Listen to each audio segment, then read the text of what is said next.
পুজো আসলেই না কেন জানি না সেই ছোট্টবেলার কথা খুব মনে পড়ে যায়।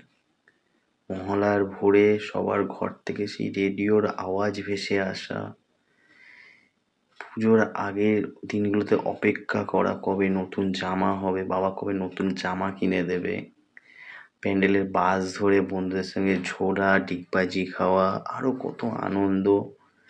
আর তার সঙ্গে সব থেকে বেশি মনে পড়ে সেই দিনগুলোর কথা, একটা বন্দুক নিয়ে পকেট ভর্তি ক্যাপ নিয়ে যখন পুরো প্যান্ডেল ঘুরে নিজেকে পুলিশ মনে করা, সেই দিনগুলোর কথা খুব মনে পড়ে। বাবা মার হাত ধরে পুজো দেখতে যাওয়া, ঠাকুর দেখতে যাওয়া এবং বিভিন্ন ধরনের আবদার করা। ওই 5টা দিন যেন আমাদের কাছে ছিল, আমাদের শৈশবে ছিল স্বর্গের মতন। আজ হয়তো সবই আছে, শুধু নেই সেই রেডিওটা, আর ভেসে আসে না ভোরবেলায় সবার ঘর থেকে রেডিওর আওয়াজটা। নেই শুধু অপেক্ষা করাটা যে কবে বাবা জামা প্যান্ট কিনে দেবে। নেই শুধু প্যান্ডেলের সেই খেলাটা।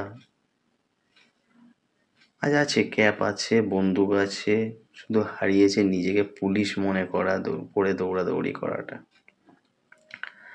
আজ পুজো প্যান্ডেলগুলো সবই আছে, বরঞ্চ আরো ভালোভাবে আরো বড় করে পুজো হচ্ছে, শুধু নেই বাবার হাত ধরে প্যান্ডেলে গিয়ে আবদার করাটা। 5টা দিনও আছে, তবে ফিকে হয়েছে ছুটির অভাবে। শুধু ফিকে হয়েছে অফিসের থেকে ছুটি পাওয়ার অভাবে, শুধু ফিকে হয়েছে নিজের কর্তব্যের কাছে।